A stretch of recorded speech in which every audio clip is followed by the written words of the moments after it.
Welcome to Sunday Night Prime. Tonight we have a very special guest, but we also have a little bit of a different format. I am going to be your host, but we also have one of my brothers in community, Brother Angelus, who will be a co-host.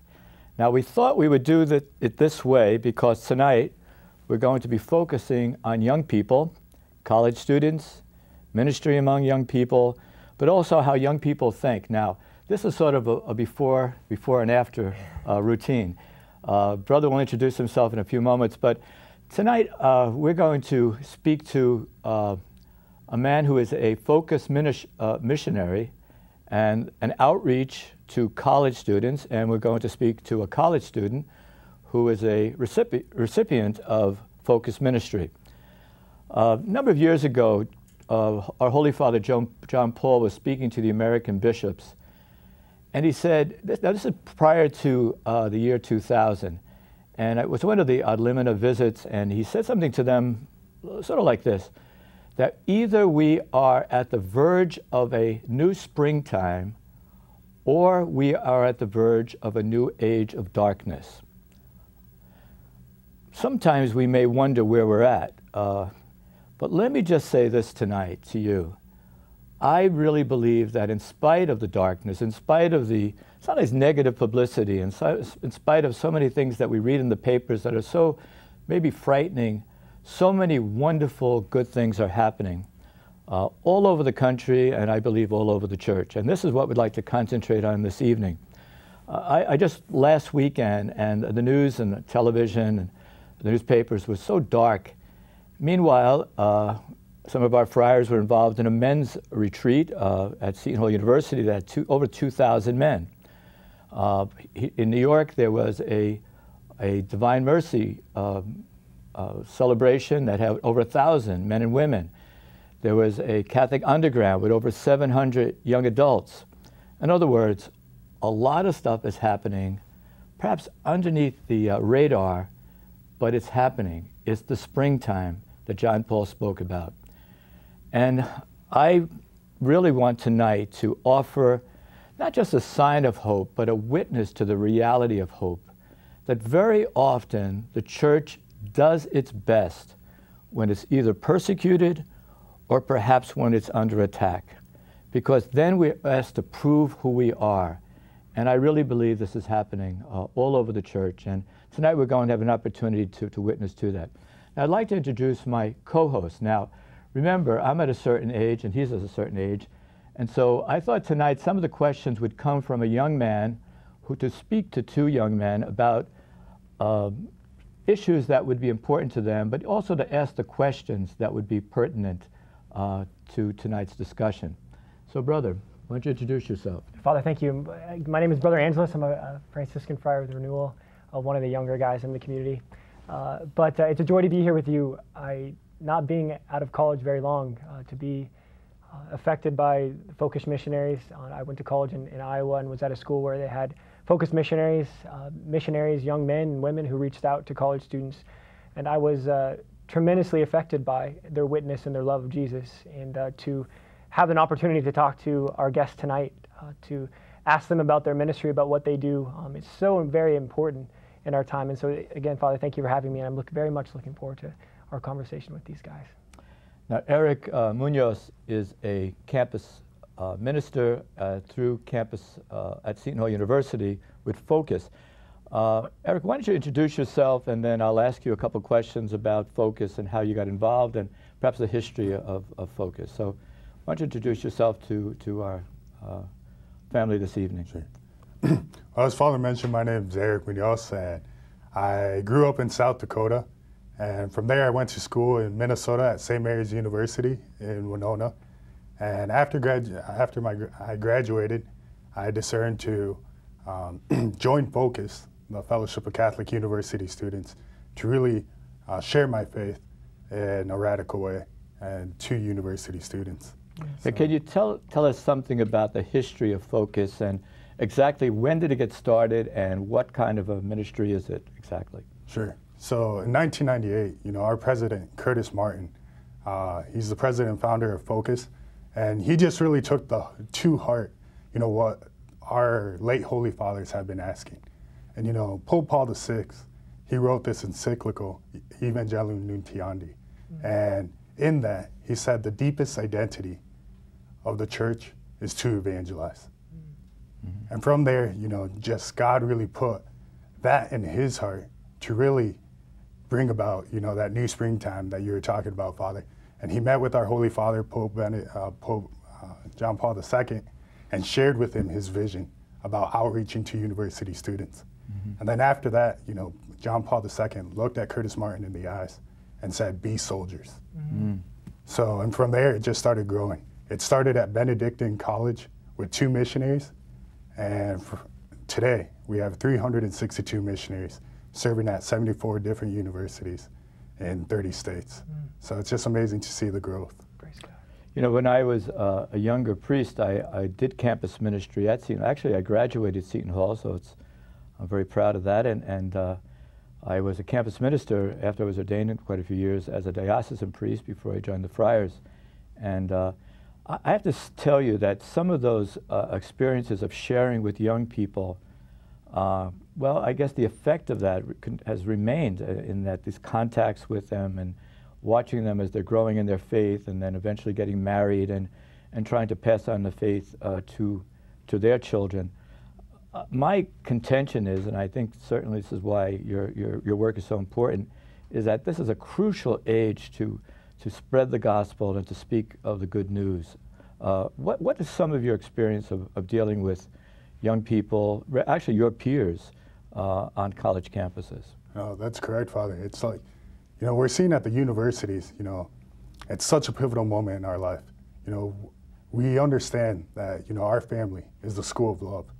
But from that, you know, our parents bring us up in the faith. But it's at the universities that finally that we take that upon our own, or we, you know, decide if this is important to me or not.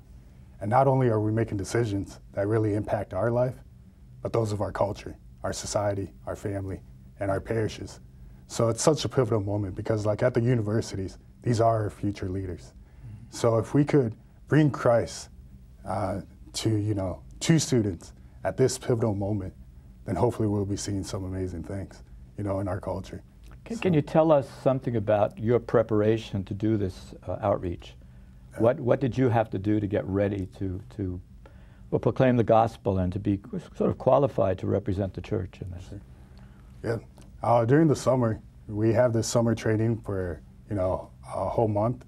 And from there, we just, you know, get trained and, you know, just get catechized, you know, coming to learn more about our faith, scriptural studies, the importance of prayer, coming to understand, you know, just the different types of prayer, and then also just how to evangelize, how to become effective and understand, you know, our model through focus.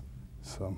You know, Eric, I recently was reading a document by John Paul II, and he talks about wanting the church to be able to facilitate schools of holiness, which I thought was an interesting term, schools of holiness. And I've been at summer training many times, as a friar and also as visiting as a layperson. And I can't help but think when you have how many missionaries, 300 plus missionaries, That's right. Coming together on a college campus for the summer to train, it really is a school of holiness. It's just not a classroom, but it's men and women praying together, getting involved in small groups to share their lives with one another, going through rigorous training, not only learning the faith, but being taught how to teach others how to teach the faith.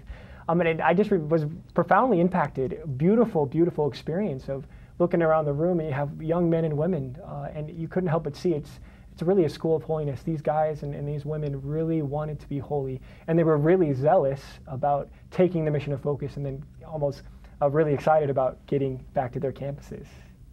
No, it is. It's, you know, just so humbling to be a part of that. And like you said, you know, 362 people, you know, having that same mission, having that same, you know, desire to not only grow in their faith, but really share it to others as well. Absolutely. So, did you find when you started this, how did you start? You know, were you nervous? Were you, how did you begin reaching out to young people? And how do you speak about the Lord in a serious way and just open up a door to a conversation? Sure.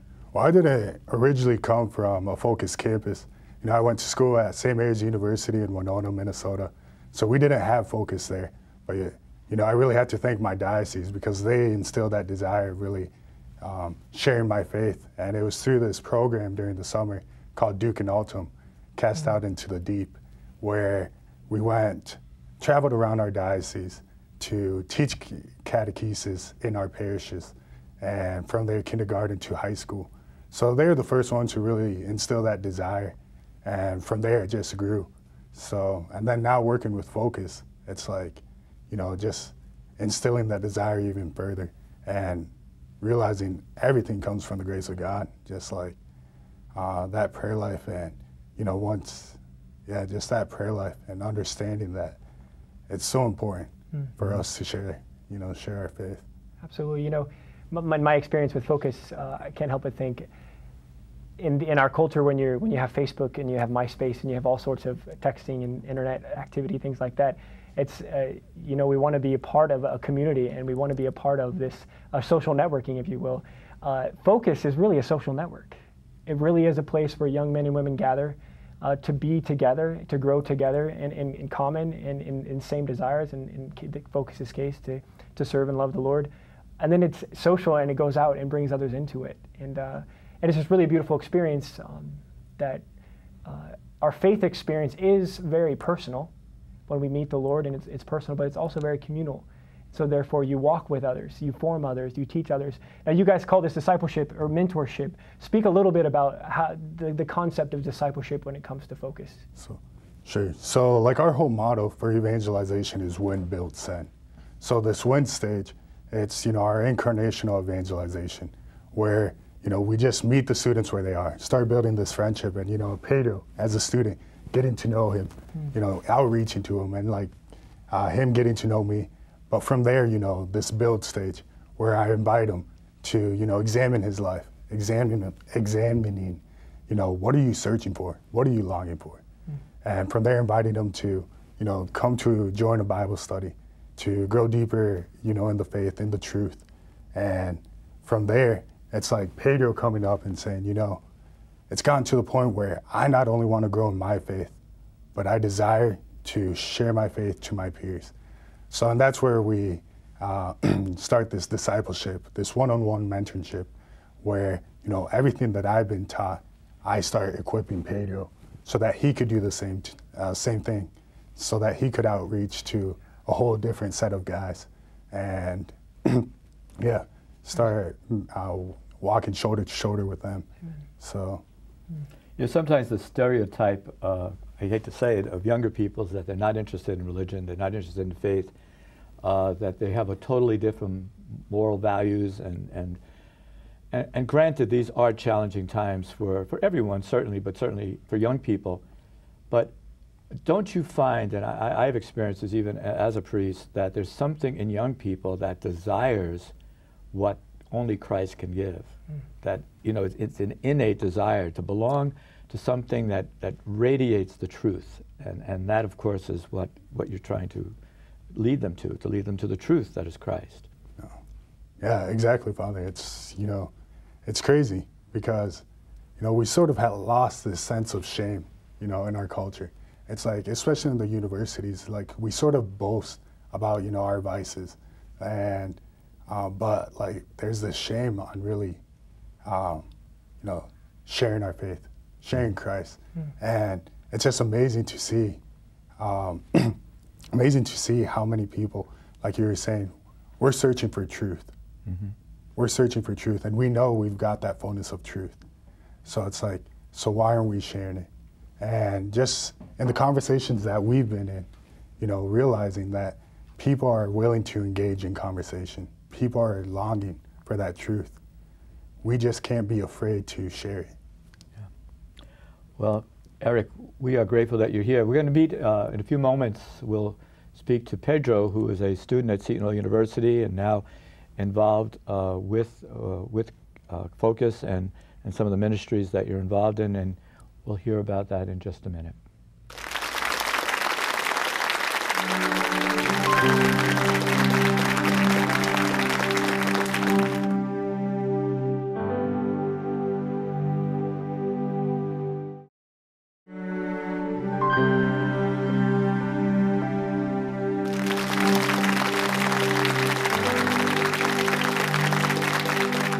welcome back to Sunday Night Prime. My name is Brother Angelus, co-hosting with Father Maruisz Koch this evening. We're delighted you're with us. We thank you very much for being here with us tonight. Tonight our topic is an exciting one, especially for young people. We're talking about the gift and the challenge, really, of ministry on a college campus. We are here with Eric Munoz from the Fellowship of Catholic University Students, and we want to welcome to the show Pedro Silva, who is a missionary, or excuse me, not a missionary, but a student at Seton Hall University, who has been affected by the outreach of Focus and would like to share a little with us tonight. Pedro, welcome to the show. Thank you. My name is Pedro Silva. I'm originally from Brazil. My parents live in South Carolina, Hilton Head, so I'm from that area. I've always kind of grew up in like a beachy area, which has always been nice. And but honestly, my story really starts with in high school. Like, I loved my youth group, but I kind of fell away. I went to college, kind of in that fall away kind of period, And I went to play lacrosse. I didn't go to Seton Hall first. I went to, I got a lacrosse scholarship, and I loved it, but at the same time, talking about, sobriety, chastity, and excellence. And the only part of excellence that I was really following was my excellence in lacrosse. Because in every other areas of my life, I was kind of living in the darkness, that Father talked about. And but I remember in those moments that I truly was in search for truth. Like, I would wake up on a Sunday and I would go to Mass. Even the night before, I'll go to a party. And thinking back was, how much I could have benefited from Focus on my campus. Because I was hungry for it, but I just didn't have anybody to teach me, to kind of grab me and kind of put me under the wings. I didn't have in my campus, I didn't have the Father waiting for me there to put the cloak on me and put the ring on my finger. I didn't have that. I was kind of on my own. And so I made the decision to leave, take some time off. And that's when I came to Seton Hall. And it was great. I went into the seminary and it was great. I got out, I just didn't feel right anymore. And but I went back to Seton Hall. I loved the campus, I loved the atmosphere. I met Eric, and even because I took a semester off, so the semester off, me and Eric both went to El Salvador together. And that was a great experience. It was amazing, And I remember when I was in the seminary, my desire to minister to the Seton Hall. Because when I was in the seminary, I would go play basketball with my boy Steve, who's also in the seminary with me, and we'd go like beat the guys, and they'd be like, so what are you guys studying? Theology. What are you gonna do with that? Become priests. And they would be like, really? So it's like but at this time, not being a seminarian, just being a regular, normal guy on campus, being a student, and just still discerning my vocation, see where the Lord is leading me. And Eric's really been, kind of like a big brother to me. He's been helping me, and kind of like he offered me a place of rest. He offered me a place where I can feel safe, a place where I can truly discern my vocation. He's equipping me to be a better man. So Focus has really been kind of like a rock stone, kind of like foundation for me. A community that I can go and I can lean on for support. So many things on a college campus can compete for our time, compete for our attention, distract us. We all know. How does Focus, how does a relationship with men and women helping you grow in the faith? How does it help you focus? No pun intended, but how does it help you not be distracted? With so many distractions, competing for your time. How does it help you really zero in and prioritize in a way what's important? Well, first of all, this guy right here is kind of tough, a tough guy, and me and Eric talk a lot. We have a lot of dialogue. I think that's the first big thing. Eric sits down with me. He's like, "Yo, what's your schedule?" And he starts asking me questions like, "Well, how's your prayer life? Are you going to Mass? Are you going to confession? How's your schoolwork? Are you making time for your homework? Are you making time for your studies?" And these are questions that we all have during discipleship.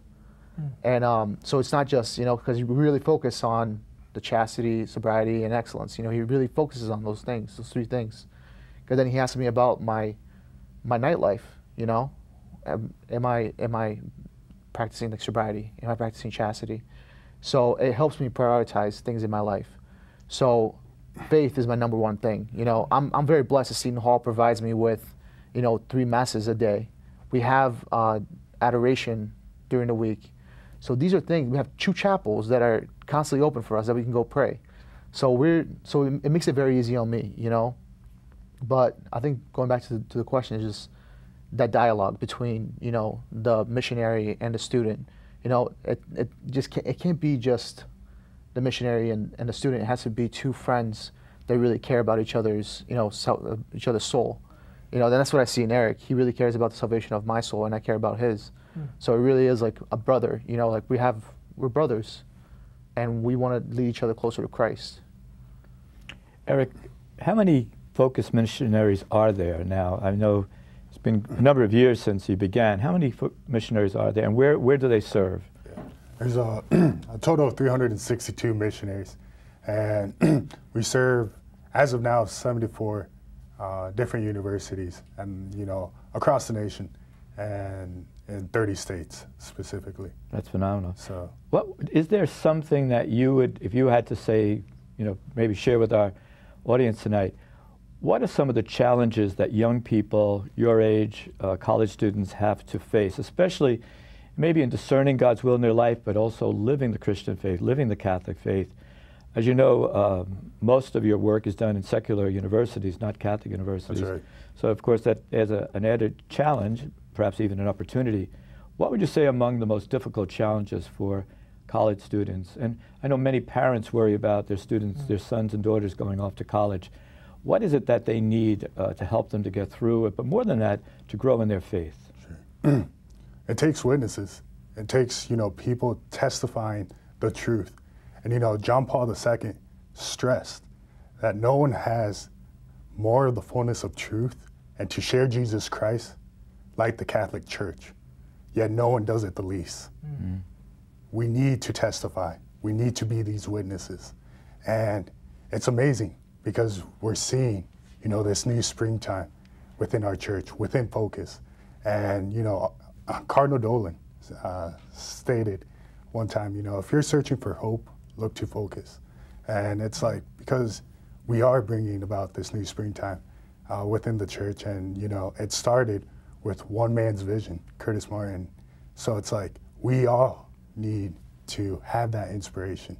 So, yeah. You know, it's interesting. Most people think of the faith, of the Catholic faith, as rules, regulations, as we talked about before. What we say no to, the church says no to this, and the church says no to this. That's and right. When we're talking about witnessing, we're not necessarily talking about witnessing to everything that we say no to. We're witnessing to the good news of the Lord. And really what, as Pope Benedict has said many times, we're witnessing to a friendship with Jesus Christ. And in my interaction with those involved in Focus missionaries, those students who are involved in Focus, these people are seeking out friendship with the Lord, and then seeking to witness that in great joy and hope to others. That's right. And that's what it's about. So many people think the faith is about saying no, but it's really about saying yes. That's right. And it's something that can transform a Catholic campus, a secular campus as well, when people can see the faith in that light rather than just rules and regulations. Yeah, no, it's so true. And like, you know, there's so many like incompatible philosophies out there.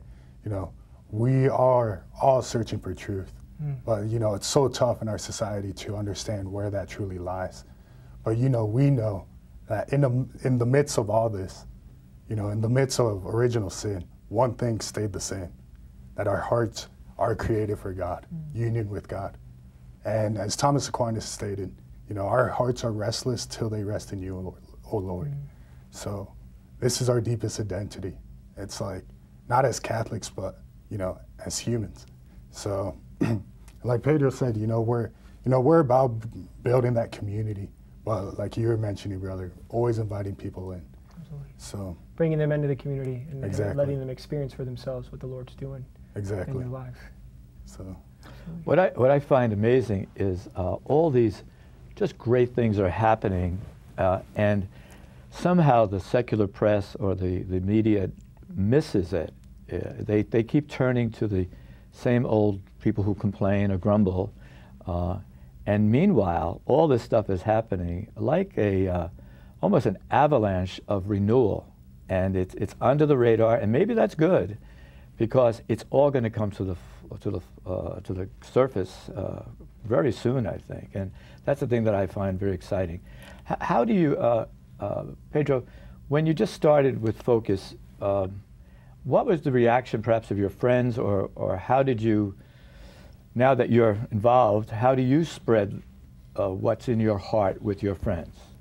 I think the first thing is not come between, their choices, their freedom, because the Lord respects our freedom, and we should do the same for our friends. And so it really is about me loving them. My friends, and we tend to get, they can make fun of me for my faith, but God forbid I say something about their life decisions, But it's really those decisions. Like, I'll share a story. One of my friends, she saw me with my pro-life T-shirt, and I'll go into work, and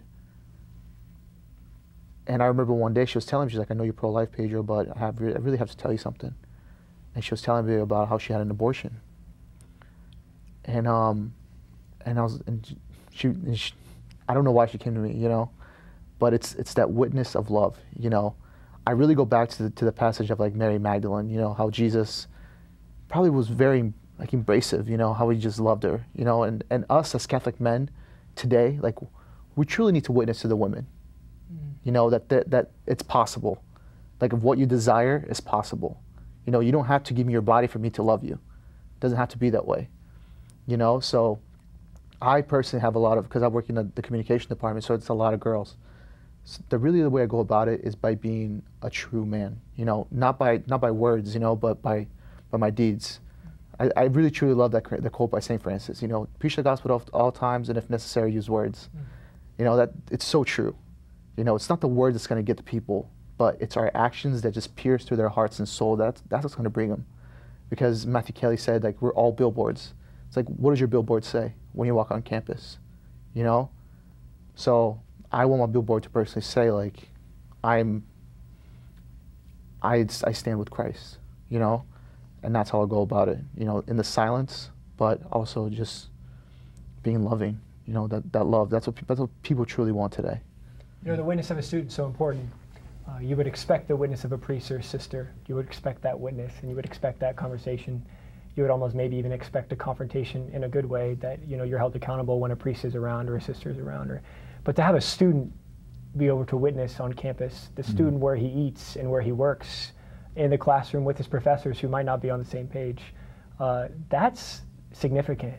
It's significant on a college campus. It's significant on a secular campus, but that's the new evangelization, and that's really how people turn to the Lord, where they see not only people they expect living the faith, but is witnessed to them by people they don't expect, and people who are next to them working, or next to them eating, or next to them walking across campus. That's the gift of the student. And then, Father and I talked about the show. That's why we wanted to have a student on, for the student to really to witness to that. And so your remarks are very exciting and very significant, Pedro. So thank you. As we just say one more thing is, and it's talk about vocations, and I truly see like where the church we really need today is vocation. Lay vocations to marriage, and to the single life. And you can see like how these things like Focus are springing up, like these families, these holy families that we truly need to repair this world, this country, So I think that's the gold gem right there, is the vocation of families, that's really of marriage, holy marriages. That's going to be what in a couple of years is what really it's going to take off, and it's going to be beautiful, and that's what's going to repair this country and the world, I guess in my experience in working, when I was doing campus ministry and as a priest, young people don't want the mess. They want something, maybe even they want something that perhaps the generation before them lost. They want this understanding, they need this experience of God's love. They want something to give their life to. They want something to believe in. They want something to be courageous for. And I think it's going to be easier in some ways because of the darkness to speak the truth, because more and more young people, I think, are restless for the truth. Well, we're going to take a little break again, and I'd like to, maybe when we get back together, to ask these young men how they sustain their relationship with Christ, which is so very important, and how they maybe deepen that relationship so they can bring it, maybe in spite of obstacles, to other people. So we'll be back in a moment.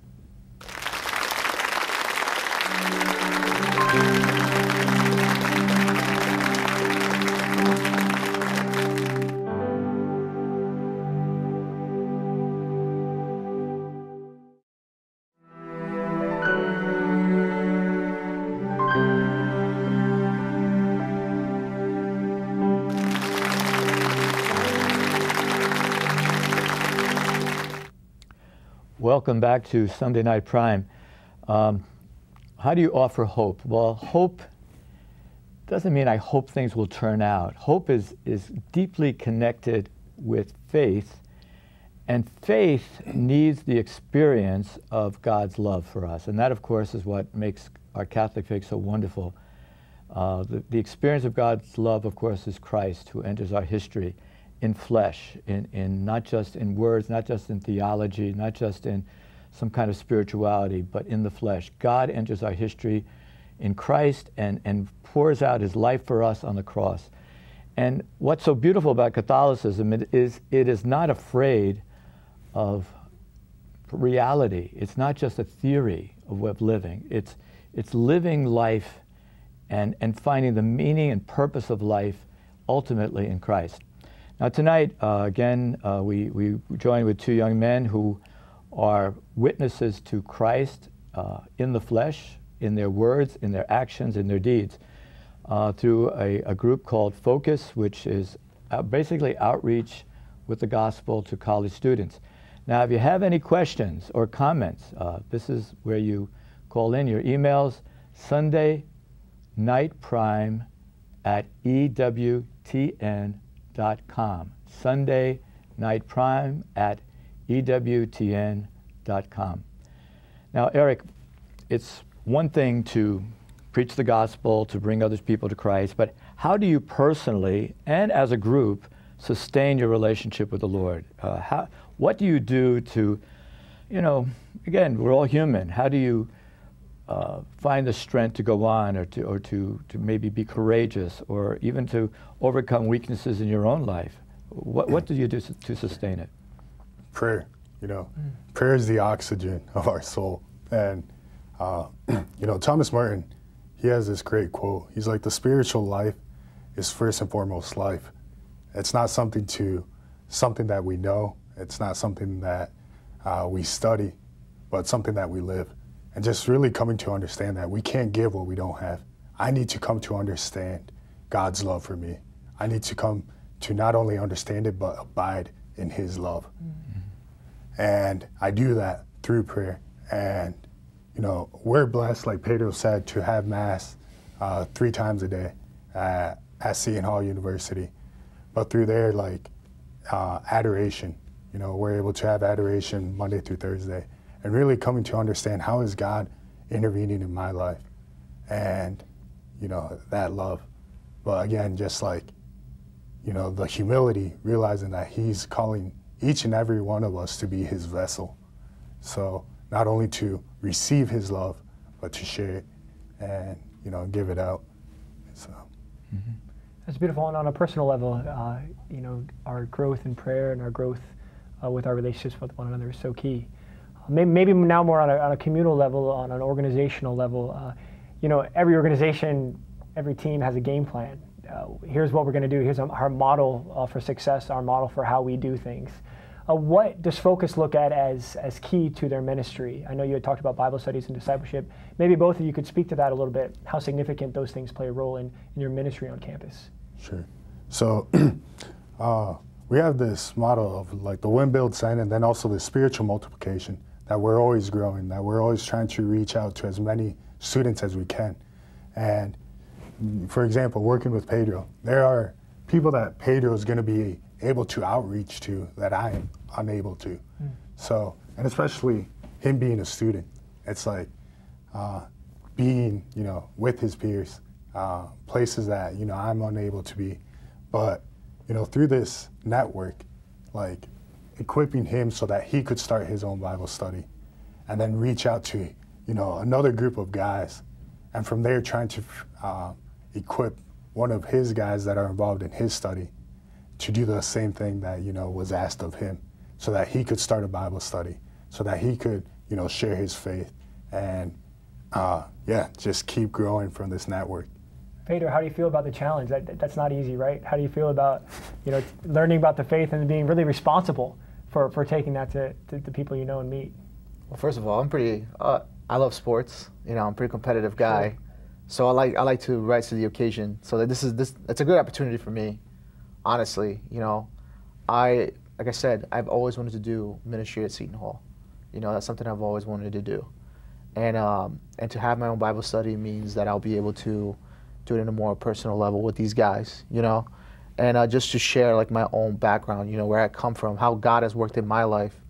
I think that's one of the things that God really calls me to do, because a lot of the struggles that I had, my first year of college, even during some, high school and a little bit after that, like those are real challenges that they faced, that I faced, and that they're facing today, and so it's great because I can show them, it's like, yo, bro, like this is where I'm coming from, like I know how you feel, and it wasn't until I accepted Christ into my life that I was really able to kind of like flourish, because everybody thinks like for us to be followers of Christ, like we're gonna lose our identity, and that's real. That they think have to be like these like Jesus freaks, like Bible thumping, like walking around with like shirt tucked in, like, but that's not it, like absolutely. Christ wants us to be ourselves, and I think that's what Eric was saying, is like I'll be able to reach out to other different people, and they be able to see that, this kid is real, like he's himself, and I think that's really the best part about it is like that, completely breaking the misconception of what Catholic Christians are. I think that's the coolest part about it. And when they're like, "What? You actually like go to church every day?" I was like, "Yeah, bro, like go to church every day." So absolutely, that's the best part about it. Like breaking the misconceptions and showing like, no, you can be yourself and still be a follower of Christ. Eric, are there any perhaps typical questions or challenges that you would, after doing this for a while now, that you and the other ministers, now as there's guys and girls as well, so you have right. 3 women and 3 men focus missionaries at Seton Hall, and right. and that's true, I guess, throughout the ministry. It's men and women who minister. But are there typical questions that your generation would be challenged to speak about? Well, I guess the virtues that we really try to instill and realize, some of the influence that, do attack, our culture's sobriety, chastity, and excellence.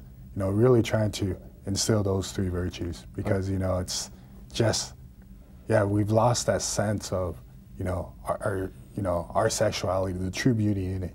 And, again, like you were mentioning, brother, it's not something that restrains us, but something that sets us free. Amen. So. What kind of reaction do you get? Do people wonder what you're talking about, or they think you're crazy, or are they really interested deep down inside? For sure, they're definitely interested deep down inside. Do they always know it? No. Yeah. But like Pedro was saying, you don't inflict anything on them. It's not something that you push down their throat. You meet them where they are. Mm-hmm. And again, that's why incarnational evangelization is so essential. It's just you meet them where they are, build that friendship, mm-hmm. and through that friendship, you could ask those questions. It's like, are you really, satisfied? Mm-hmm. That our culture's promising you happiness. Are you truly happy? Mm-hmm. So, I think of the 19-year-old getting ready to go to college. He probably was, went to Sunday Mass with his parents. Other than that, he's probably, a little lukewarm, a little mediocre in his faith, He goes to campus, and he wants to belong. He wants to belong to something. And the reality of our communal way of life, being, again, incarnational, longing to belong, to be a part of a group, you're going to find a group, whether you want it or not, or whether you acknowledge it or not. You're going to be a part of something. And we talked earlier about being part of groups that are not good for us, maybe, or are detrimental to our way of life, our spiritual life. But big groups on campus. You have athletes. We spoke before about those in fraternities and sororities, the Greek life. Now, Focus, I understand, has particular ministries that reach out to athletes and reach out to those in Greek life. Why don't you speak a little bit about that? Because I think those are significant groups of people. When you look at how athletes shine really in our culture, they're role models, they're held up. And when you go to college campus, everybody's always asking what fraternity you're a part of, what sorority you're a part of. That's and right.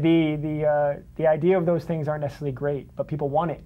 And so speak a little bit about the specific outreach maybe Focus has for those kids and for those young people who really want to belong to something. Sure. Like you mentioned, brother, like within Focus, we do have the Focus Greek and Varsity Catholic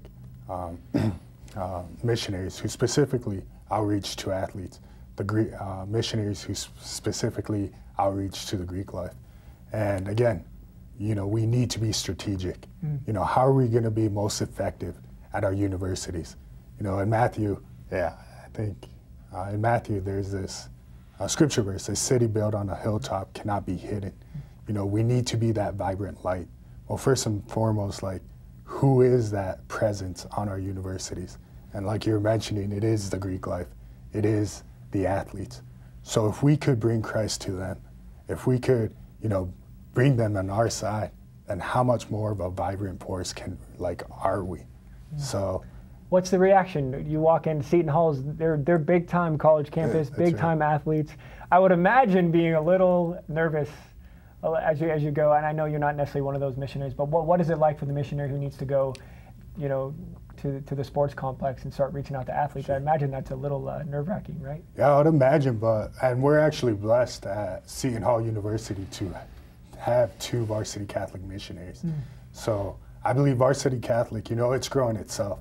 I believe there are 8 universities that there's full-time missionaries serving at. So they're not at all the universities yet, but at Seton Hall, you know, it's just amazing to see, you know, those 2 missionaries, you know, the work they're doing. And yeah, it's great to see like one sport, like there's 14 guys coming to Bible study. And, you know, it's just amazing work that, you know, they're able to do and are doing. And being an athlete myself, I can totally understand the idea how it almost becomes what you worship, the sport you play, how much time you put into it, how much effort and how it really becomes your life.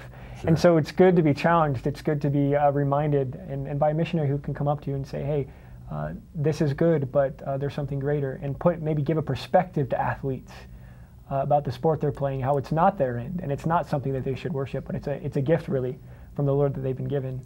And it's a gift to reach out to athletes. And what about Greek life? I imagine that's in a different way. That's challenging as well. Yeah, I mean, I believe they're a little bit smaller again, but again, it's bringing, you know, like you're mentioning, you know, they are that vibrant presence on campus, and you know, most of the time the Greek system, they're the ones who are hosting the parties. Exactly. And a lot of students involved, you know, sort of have that lost sense of identity. It's like, so it's definitely a different animal in and of itself, but you know, the missionaries are doing great work within those systems as well. That's good to hear. Good to hear. So. You know, when I was at Seton Hall, I was the chaplain to the Phi Kappa Sigma, the skulls. Oh, no kidding. And since I was the chaplain, they made me an honorary skull, so I still have my skull jacket. You know, I should wear it someday at Seton Hall. But the thing that I find to be true is that in the history of the church, and the church has, just like us human beings, as individuals, I should say, there's times we just have to get back to confession, or there's time we got to start all over again. Yeah. There's time we need to get back focused on the gospel. And I think the church, the history of the church, that's why I'm never discouraged when people say, look at the problems of the church. Look, go back to the Acts of the Apostles and you'll find lots of problems. Go back to Good Friday and you got really lots of problems. And you just read the letter to the Corinthians and you know he's talking to Christians, they're doing all these bad things. So the church is always being renewed, just like we have to be constantly renewed. Yeah. But the thing that I find, and I may be wrong, but so often the renewal of the church happens through young people. Young people, in fact, John Paul reached out to young people because he said whenever young people embrace the gospel, the church becomes young. So they say, how old is the church? Well, 2,000 years. Yeah, but the church is young when a young person embraces the gospel. And certainly our community, the original founder, of course, is St. Francis, a young man. And he lived at a time very much like our own. Yeah. There was a change in the culture. There was problems in the culture. There was problems in the church. There was a laxity in people living morally and spiritually. And this guy lived on the edge of mediocrity. You know, he's a party animal and loved parties, loved dolling up and dressing up. And then he, maybe through suffering, because, you know, he wanted to be a knight and he landed up in a prison, so he had time to think. And while he's thinking, he began to pray. And maybe when he came out of prison, he was, you know, he was in a dungeon actually, and he was somewhat sobered about life and himself. And he started to think about the scriptures and the Word of God. And he heard the Word of God, and he knew that's what he wanted. In fact, he said, that is what I want. That is what I want. And he ran after it, and he pursued it. Now again, he lived in a little village, a little town, I guess, in Assisi, up on the top of a hill and mountain. But what he wanted changed his life. And people saw it in his eyes, they saw it in his smile. Even though he gave up all the crazy stuff, he had something that they wanted. Yeah. And so his drinking buddies became interested. First they mocked him, they laughed at him, and then they said, he's got it, and we don't. And they became the first, and they didn't call themselves Franciscans, they called themselves, in fact, originally they called themselves penitents. You know, they just want to change their heart. That's what a penitent is, someone who says, I changed my heart. And then they start working with the poor and working with lepers, and they start preaching the gospel. And before you know it, in his lifetime, the community, not the friars, brothers, there's thousands of them. But then the women, of course, wanted the same thing, and they started, you know, living the gospel. Young women living the gospel. And then before you know it, as you said before, married couples said, look, I don't want to be a brother or a priest, but I want what these guys got. And before you know it, the renewal of the church began in a little village in Italy with a young man who fell in love with Jesus Christ. And I believe this is what happens over and over again. And some of the great saints in the church, just think about it, it was very often when they were young that they fell in love with the Lord, and they just gave their life to the Lord. And some of them never made it to old age, and some of them did. But it was young people, young men, young women, who read the gospel, who encountered Christ, who experienced the beauty of prayer, and they said, look, this is what I want. And that's why, you know, sometimes we can get discouraged, but believe me, just look the history of the church, and that's why John Paul reached out to young people, and that's why we have World Youth Days, and that's why, you know, Youth 2000s and young men and women retreats, and all kinds of things happening, again, under the radar, but it's the springtime that we talked about. When some people meet the Lord, do you see any changes in their life that is just obvious? You know? Yeah, most definitely. You know, and one great example, Father, just like you talking about, you know, these things happening under the radar. You know, just this past January, we had this focus conference where we gathered all the universities together at Florida for this national conference. And 6,100 students, college students, came for this national conference. And they're, you know, just celebrating Mass each day, coming to understand, you know, having these dynamic speakers, you know, talking about the faith and having adoration each day, and 250 priests being present. And then one day, you know, it's estimated that 5,000 college students went to confession. You know, it's just amazing to see that. And Pedro got to go. Yeah, it was great. It was awesome. Yeah. It was probably one of the best experiences I had in my life. Yeah. It was great. Before we end the show, Eric, I want you to speak to the audience just about this, because I think they're sitting at home, they have a little introduction about what Focus does now. But just to kind of bring it together, we talked about Bible study, we talked about discipleship, we talked about inviting young people in. What is the end of all that? What's the goal? Well, what do you want to see happen in Pedro's life as he graduates, as he discerns his vocation? What's the end? What's the goal? Yeah, the end goal is like living, you know, our... to be a saint, bro. To be a saint, sure. To be a saint, and then also, you know, our time on earth, just that lifelong Christ-centered evangelization, discipleship and friendship, in which we lead others to do the same. And, you know, we need to pray hard. Like, you know, we do need to pray hard. And, you know, we could pray that people come, you know, come to church. But at the same time, we need to bring the church to them. Amen.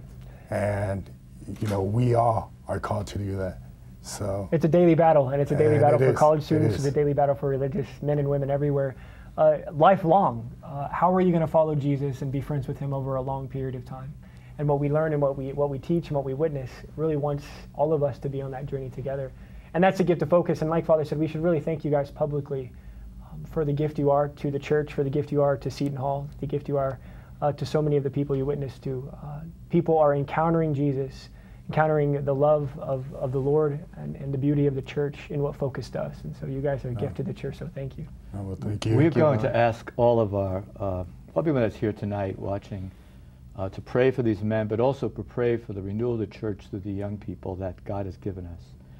Father in heaven, we just thank you for never abandoning your church and for reaching out to us with your grace. We thank you for the opportunity to share this evening with these young men who are doing your work by being faithful to you. We pray that you would take all the sufferings of the sick and the suffering, all those who are unable to help in other ways, to offer unite their suffering with that of Christ on the cross for the young people of our church, that they would have the courage to say yes, that they would have the courage to follow you. Tonight again, we have this program so that you, all of us, would experience the hope of the gospel. But the only way that this happens is your generosity. EWTN does not exist in any other way except your generosity. We just beg you, reach out to you. Please be as generous as you can so that we can continue to proclaim the gospel and bring the only hope that there is, and that is Jesus Christ, to as many people as we can. God bless you for your generosity. God bless you for joining us tonight. And thank you so much for joining us. Have a great evening.